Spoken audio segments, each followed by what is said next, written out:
Hello everyone, welcome back to vision world affair. दोस्तों, क्या आपको 3 फरवरी 2019 की एक घटना याद है, जब वेस्ट बंगाल पुलिस ने डिटेन किया था सीबीआई की टीम को कोलकाता पुलिस कमिश्नर के हाउस पे। काफ़ी इस चीज़ को एक बवाल मचा हुआ था। जो सीबीआई की टीम थी वो किसी मामले में कोलकाता गई थी और किस तरीके से घसीटते हुए वहाँ की पुलिस जो है ले गई थी, ये पूरे देश ने देखा था। तो इसी तरीके का कारनामे जो बंगाल पुलिस है वो करती रहती है। उसके बाद आप यहाँ पे देख सकते हैं, अभी हाल ही में जो बहुत ही चर्चित मुद्दा था आरजी कर रेप मर्डर केस का, जिसमें कि एक ट्रेनी डॉक्टर के साथ किस तरीके से रेप किया गया था। इसमें सीबीआई ने क्या कहा कि फॉल्स रिकॉर्ड क्रिएट किए गए पुलिस स्टेशन के अंदर। तो आप समझ सकते हैं कि किस तरीके से जो बंगाल पुलिस है ये काम करती है। मतलब इनको अगर बंगाल पुलिस को हम एक पपेट कहें कि ममता बनर्जी के बन के रह गए हैं, तो ये कहना बिल्कुल गलत नहीं होगा। तो थोड़ा आगे देखते हैं। यहाँ हम फिर देख सकते हैं कि एक वीडियो वायरल हुआ था एक कपल का, जिसमें ब्रूटली उनको मारा जा रहा था। ये कुछ समय पहले की बात है। यहाँ पे आप देख सकते हैं कि किस तरीके से लोगों की भीड़ बिल्कुल इकट्ठी है, और ये एक लड़की जिसको ये जो है टीएमसी का कार्यकर्ता का बताया जा रहा था, वो उसे किस तरीके से जो लोहे का जो छाल होता है उससे मार रहा था। तो लोगों ने काफ़ी तरह की प्रतिक्रिया दी थी और ये कही थी कि क्या हम वाकई में इंडिया में जी रहे हैं या तालिबान में जी रहे हैं। यहाँ टीएमसी का एक नेता था, उसने ये कहा था कि ये लोग इनके समाज को गंदा करने की कोशिश कर रहे थे। चलिए मान लेते हैं कि एक बार कि ये लोग इनके समाज को जो भी कहने का मतलब कि गंदा करने की कोशिश करते हैं, जो भी, तो कहने का मतलब आप कौन होते हैं कानून को हाथ पे लेने वाले। तो इस तरह की घटनाएं जो हैं बंगाल में आम बात हो गई हैं। खैर, अब आप सोच रहे होंगे कि मैं ये सब चीज़ें आपको क्यों बता रहा हूँ। तो इसके बताने के पीछे रीजन है कि जो बंगाल की पुलिस है ना, फिर से एक बार चर्चा में है। और चर्चा में होने की जो वजह क्या है, वजह है एक आईएएस की पत्नी से गन पॉइंट पर रेप का मामला। हालांकि ये घटना अभी की नहीं है, ये घटना 15 जुलाई 2024 की है। और इसमें पुलिस ने किस तरीके से लापरवाही बरती है, टीम थी उसके एफआईआर को दर्ज करने के लिए किस तरीके से उसको वेट कराया गया, किस तरीके से उसके ऊपर दबाव बनाया जा रहा था। तो फिलहाल जानेंगे इन्हीं सब चीज़ों के बारे में कि पूरा डिटेल ये मामला क्या है। आप वीडियो में मेरे साथ अंत तक बने रहिएगा। स्टार्ट करते हैं। ये देख सकते हैं जो कोलकाता हाई कोर्ट की तरफ से जो फटकार लगी है उसके मामले में ये पूरा लिखा हुआ है। वही जो चीज़ें मैं आपको बताऊंगा, क्योंकि जो कोलकाता हाई कोर्ट है उसने काफ़ी कड़ा संज्ञान लिया इस चीज़ को लेकर के। पुलिस को काफ़ी फटकार लगाई है क्योंकि काफ़ी सारी लापरवाही बरती गई है। तो क्या है पूरा मामला, पहले एक बार उसको जानते हैं। यहाँ आप देख सकते हैं कि आईएएस की पत्नी से 7 घंटे में 2 बार रेप किया गया। अब आप समझ सकते हैं कि कितना ये हीनियस क्राइम है। एक बार 2 बार नहीं, जो जिसने किया है वो 2 बार रेप किया है। जो पीड़ित महिला की याचिका के अनुसार 14 जुलाई की रात 11:30 बजे आरोपी उनके घर में घुसा, उसने गन पॉइंट पर रेप किया। इसके बाद सुबह 6:30 बजे उसने फिर से घर में घुसकर महिला के साथ रेप किया। अब उसकी हिम्मत देखिए कि एक बार 11:30 बजे उसने रेप किया गन पॉइंट पे, फिर 6:30 बजे रेप किया। 15 जुलाई को महिला ने लेक पुलिस थाने में शिकायत दर्ज कराने पहुंची, लेकिन उन्हें पुलिस ने कई घंटों तक इंतजार कराया। अब दोस्तों, समझने वाली बात यह है यहाँ पर कि एक जो है आईएएस ऑफिसर जो कि जिसके पास इतनी पावर होती है, जिसकी पहुंच पीएम तक होती है, उसकी वाइफ के साथ अगर ये हाल हो रहा है कि पुलिस उसे जो है घंटों तक इंतजार कराई, क्या करने के लिए? एफआईआर दर्ज करने के लिए। और एफआईआर दर्ज करने के बाद पुलिस ने महिला पर शिकायत वापस लेने का दबाव बनाया।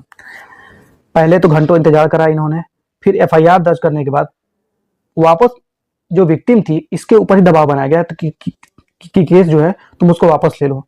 अब यहाँ पर सोचने वाली बात यह है कि एक जो आईएएस ऑफिसर के वाइफ के साथ इस तरीके से पुलिस बर्ताव कर रही है, तो वो जो पुलिस है वो आम पब्लिक के साथ किस तरीके का बर्ताव करती होगी, ये सोचने वाली बात है।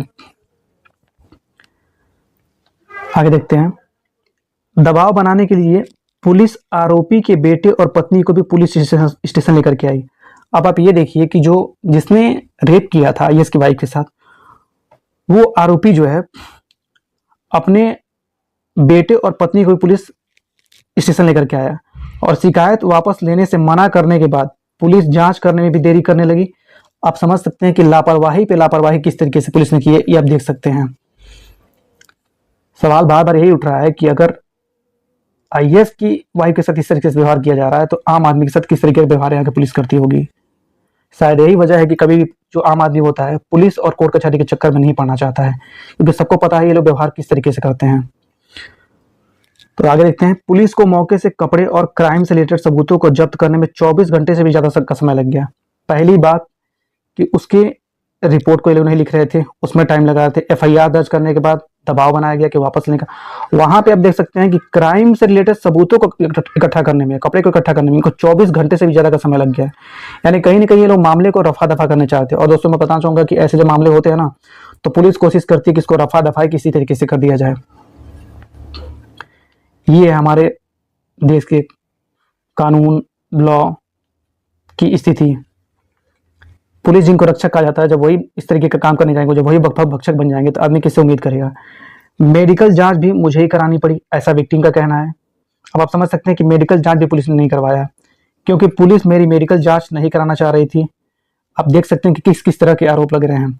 कुछ दिनों बाद मुझे बताया कि मेरी ऑफिशियल मेडिकल जांच 20 अगस्त को कराई जाएगी, यानी घटना के 35 दिन बाद। यहाँ पे भी सवाल खड़े होते हैं कि ऐसी कौन सी बात है, क्या आखिर वजह थी कि घटना के 35 दिन बाद इसकी ऑफिशियल मेडिकल की जांच करने की बात करते पुलिस वाले। तो यही सब वजह रही कि ये सब चीजें हाईकोर्ट में पहुंची। कोलकाता हाईकोर्ट ने इनके फटकार लगाया। और यहाँ पर पुलिस ने क्या कहा, पुलिस ने बोली कि महिला ने यौन उत्पीड़न की बात छिपाई थी। दोस्तों क्या आपको लगता है कि जिसके साथ एक बार नहीं 2-2 बार रेप हुआ हो, तो क्या वो महिला यौन उत्पीड़न की बात को छिपाएगी? इससे साफ पता चलता है कि जो पश्चिम बंगाल की पुलिस है वो साफ साफ झूठ बोल रही है।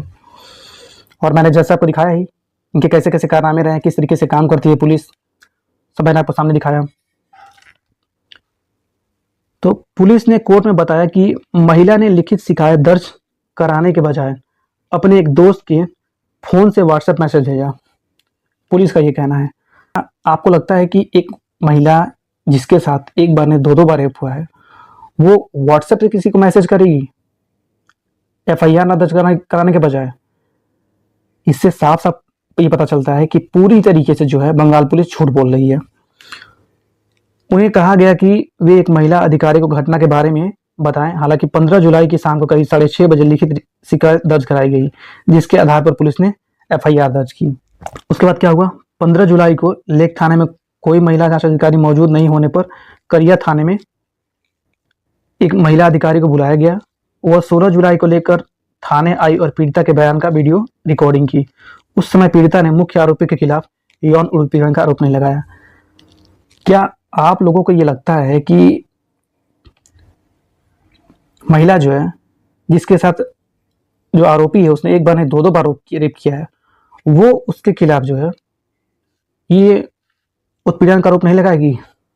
यहाँ पर जो बंगाल पुलिस है ना, एक बार नहीं, 1-2 बार नहीं, कई बार कटघरे में खड़ी हो रही है कि कितना और आप झूठ बोलोगे आप खुद को बचने के लिए। इस मामले को लेकर के कोलकाता हाईकोर्ट ने क्या कहा, कोलकाता हाईकोर्ट ने पुलिस को फटकार लगाई। जैसा कि आप देख ही रहे हैं कि कितना झूठ बोलने की कोशिश करे, किस तरीके से मामले को रफा दफा करने की पुलिस ने कोशिश करी है, कितनी मतलब अनियमितताएं बरती गई है इसमें, कितनी लापरवाही की गई है। जैसे कि मैंने आपको बताया कि 15 जुलाई को गन पॉइंट पर रख के रेप किया गया, तो उस मामले में कोलकाता हाईकोर्ट ने पुलिस को फटकार लगाई। और क्या कहा, और हाई कोर्ट ने कहा कि पुलिस ने मामले की जांच ठीक से नहीं की है, इसलिए Kolkata police commissioner lake police station में उस समय मौजूद अधिकारियों के खिलाफ एक्शन लेंगे।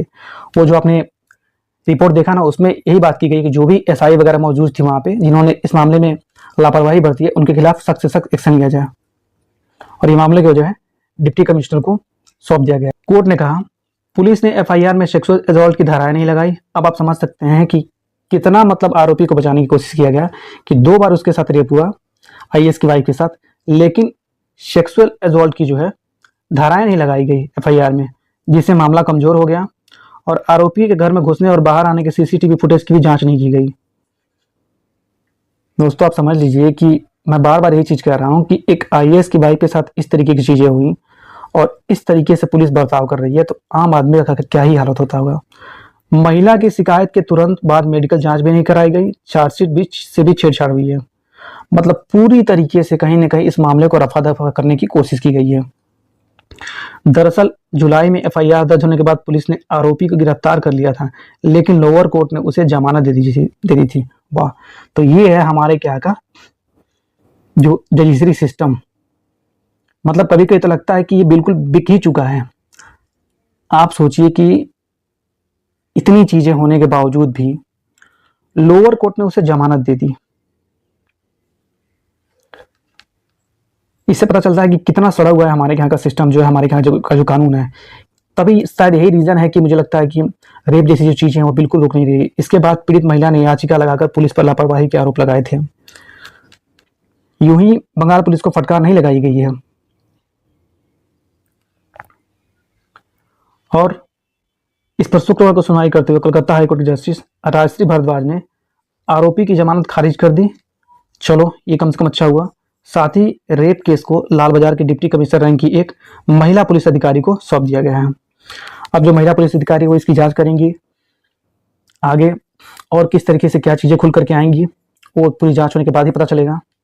तो दोस्तों, आप देख पा रहे हैं कि क्या हालत है पश्चिम बंगाल में, खास करके महिलाओं की स्थिति को। जिस तरीके से आरजी का रेप हुआ उसके बाद से इन चीज़ों में लापरवाही बरती गई है। इन सब चीज़ों को देख करके लोग कहते हैं कि यूपी बिहार को बात करते हैं कि बहुत ज़्यादा यहाँ क्राइम होता है वुमेन्स के अगेंस्ट, लेकिन एक्चुअल में हम देख सकते हैं कि बंगाल में क्या स्थिति है। इस तरह की घटनाएं हो रही हैं वो बिल्कुल शर्मसार करने वाली हैं। और ये जो हुआ है, इसी तरीके से जो आरजी कर मेडिकल वाला जो रेप हुआ था, इसमें पुलिस ने यहाँ पे क्या कहा था, यहाँ पे पुलिस ने कहा था कि ये जो है एक अननेचुरल डेथ है। आप सोचिए, पुलिस ने कहा था कि अननेचुरल डेथ, और जो आरजीकर का प्रिंसिपल था उसने इसको सुसाइड की संज्ञा दी थी। आप सोच लीजिए, जो प्रिंसिपल था उसने सुसाइड की बात कही थी। यानी कि किस तरीके से मतलब जो है इतने बड़े बड़े मामलों को भी रफा दफा करने की पुलिस कोशिश करती है। और ये सब देखकर काफी दुख होता है कि एक आम आदमी को किस तरीके से न्याय जैसी चीज नहीं मिल पाती है। तो खैर, इस चीज को लेकर के आपकी क्या है राय, आप क्या सोचते हैं? और पुलिस ने ऐसी लापरवाही करी है तो इस पर आप क्या सोचते हैं? आपकी राय, आपकी ओपिनियन जो भी है कमेंट बॉक्स में जरूर कीजिएगा। तो मिलते हैं अगले वीडियो में कुछ नए अपडेट्स के साथ। तब तक के लिए थैंक यू।